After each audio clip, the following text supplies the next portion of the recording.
Hello అండి. ఈరోజు నేను ఎంతో tasty and crispy fish fry చేసి చూపించబోతున్నాను. ఈ రెసిపీ చూసి పిల్లలు సైతం ఎంతో ఈజీగా చేసుకోవచ్చండి.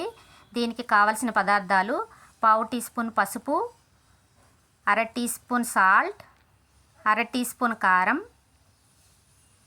అర టీ స్పూన్ ఇంట్లో చేసిన గరం మసాలా, 1 టేబుల్ స్పూన్ ఫ్రెష్గా రుబ్బుకున్న అల్లం వెల్లుల్లి పేస్ట్, అర నిమ్మ చెక్క. ఈ విధంగా పిండుకోవాలి. తరువాత 1 టేబుల్ స్పూన్ ఆయిల్ వేసి ఈ అన్నిటినీ కూడా ఈ చూపిస్తున్న విధంగా బాగా కలుపుకోవాలి. ఇక్కడ నేను 6 మీడియం సైజు ముక్కలను తీసుకున్నానండి, చేప ముక్కలు, తాజా ఫిష్. వీటికి ఇప్పుడు మనం తయారు చేసి పెట్టుకున్న పేస్ట్ని ఈ విధంగా అన్ని వైపులా పట్టేలాగా బాగా పట్టించుకోవాలండి.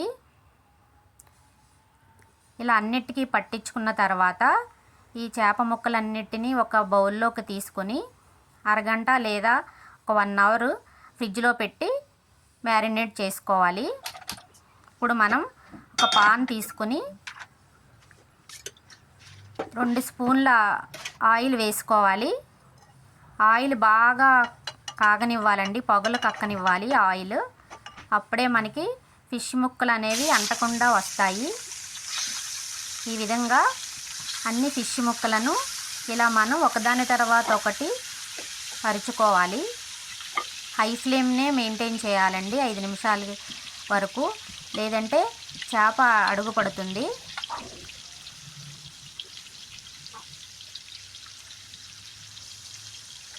ఐదు నిమిషాల తర్వాత అన్నింటినీ ఇలా జాగ్రత్తగా ఒకదాని తర్వాత ఒకటి ఇలా టర్న్ చేసుకోవాలండి. ఏమాత్రం చల్లా చెదురు కాకుండా జాగ్రత్తగా స్టీల్ స్పాచులాతో జాగ్రత్తగా ఇలా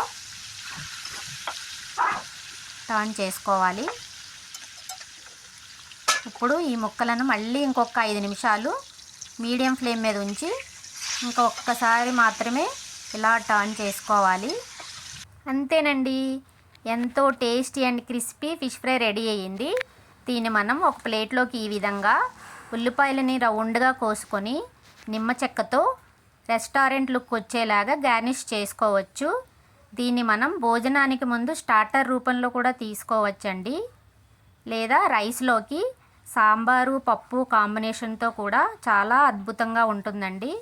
ఒక్కసారి మీరు ట్రై చేసి చూడండి. ఈ రెసిపీ మీకు నచ్చినట్లయితే లైక్ చేసి కామెంట్ చేయండి. Thank you.